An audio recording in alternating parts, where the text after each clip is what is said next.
जो आपके खेत की खरपतवार है वो लाखों में बिकती है। अगर ऐसा मैं आपको बताऊं तो आपके होश उड़ जाएंगे।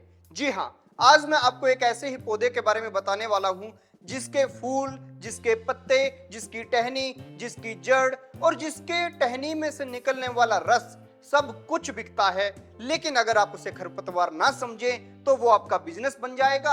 अगर खरपतवार समझेंगे तो पहले जैसे उसे खत्म करते आ रहे हैं वैसे ही उसे खत्म करते रहेंगे। मैं बात कर रहा हूं आक के पौधे की। ये बात केवल मैं लोगों की सुनी सुनाई बात के आधार पर नहीं कर रहा। नेशनल इनोवेशन फाउंडेशन इंडिया की तरफ से भी उसके ऊपर कई आर्टिकल्स लिखे हैं और उन्होंने बताया है कि कैसे कैसे इसका इस्तेमाल किया जाता है।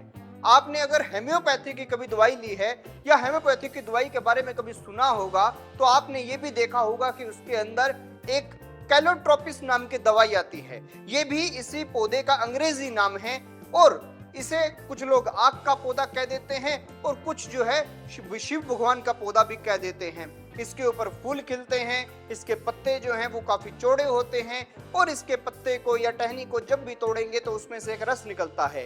कहा यह भी जाता है कि इसका रस अगर आंख में गिर जाए तो बहुत नुकसान पहुंचा देता है।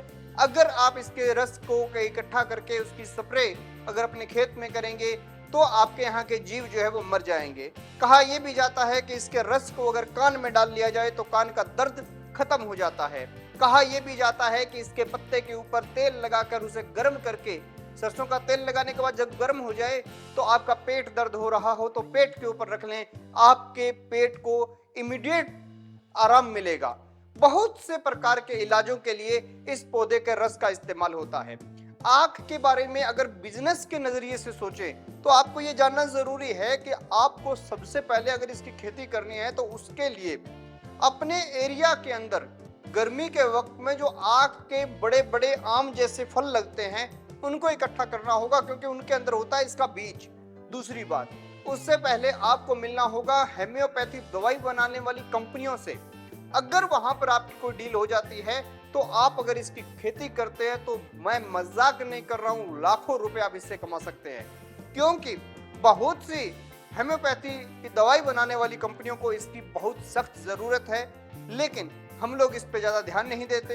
हाँ, राजस्थान के कुछ ऐसे इलाके हैं जहां पर और फसलें नहीं होती, वहां पर लोग इसे जो है बीनते हैं और इसे बेचते भी हैं। लेकिन इसका महत्व बाजार में कितना है ये बहुत से किसान ऐसे हैं जिनको पता ही नहीं है। बहुत से क्या 99% किसानों को इसके महत्व के बारे में नहीं पता।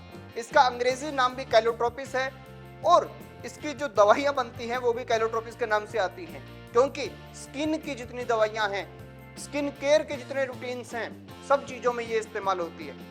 इसके अलावा आप अस्थमा के बारे में भी अगर सुनेंगे तो आपको पता चलेगा कि इसके फूलों का कोई पाउडर बनाकर त्रिफला के साथ 1/4 रेशो में मिक्स करके और फिर भी लोग खाते हैं और उससे अस्थमा भी ठीक होता है।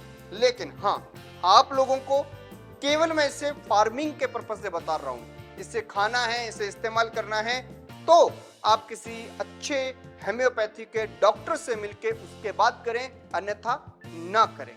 खैर, ये वीडियो कैसी लगी और इस पौधे के बारे में क्या आप लोगों को इतना पता था, कमेंट बॉक्स में अभी बताएं। देखते रहिए ABC इंडिया।